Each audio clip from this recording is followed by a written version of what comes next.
Alright, so now we're ready to put the waterproof board onto our wall. We've got the inset ready to go. Now you can do the inset afterwards if you want. There's two ways to do it, it's not a big deal either way. So what we do, we want to figure out where and how it's going on here. I know for a fact this distance from here to here is over 3 feet, and these boards are 3 feet by 5 feet. So I know I'm going to have to cut out a little section for here. So there's two ways to do it. One, we could just figure out what this measurement is from here to here and cut it straight across, or we can cut out a U. For this, I'm going to actually cut out a U so then you can see how it's done.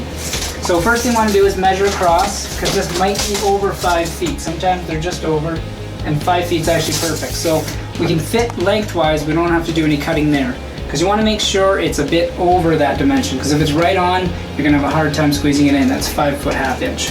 So for this, we go from here to here, and we see that it's 34 3/4 minus. So I don't know if how you use your measurements, but what I do for when it's 1/16 under or over a measurement, I use minus and plus. So for this case, it's 34 3/4 less 1/16. So I don't even know what that is in actual, but it's real simple. So you look at your tape measure, you'd go to the 3/4 and go 1 less. Some people use heavy and light. I use plus and minus. That's a real simple way to do it. Keeps things moving faster. So we know we're 34 3/4 minus, up and down. And then we go from this wall, we're saying it's 14 3/8, and from this wall is 15 1/8. What I like to do too, 14 3/8 and 15 1/8. So this is if I get distracted or it's just me and I forget real quick, then I've got it written down right there and I know exactly where it is and what it is. And it's going to be covered, so it really doesn't matter. As you can see, there's other markings from before. It's a great way to do it. So we're going to get at it and we'll measure off this board right here.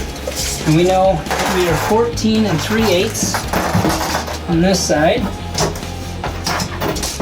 And remember when you're looking at it sideways, so you got to kind of take the measurements and flip it. Unless you have enough room to lay it down, which is a lot easier, but normally you don't. So 15 1/8 there. And we know that we are 34 3/4 minus. So again, I needed that measurement, so I had it written down. 34 3/4 minus and 34 3/4 minus. Now, there's two ways to do this. One is to find your level, get it out, and line it up. Another simple way is take your tape measure and use it as your straight edge. Take your mark, line them up, and boom. The great part about that is you really don't need that 100% perfect.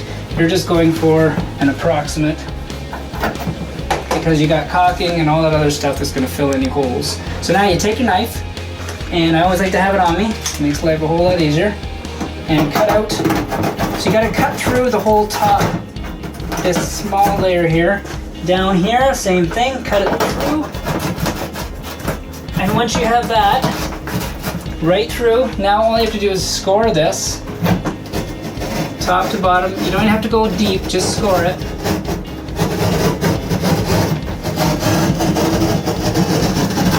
Now you have that nice line, you take it and break, and then cut the back, so the back will hold. And voila, you have your measurement. Now let's check it out. Go this way, and voila, there we have it. So what we'll do now is we'll put a bead of caulking along the bottom, and then we'll put our screws in. I'll show you how to set the screws up so that you're moving real well, because you don't want to do these screws one at a time. It takes forever. So let's do that next.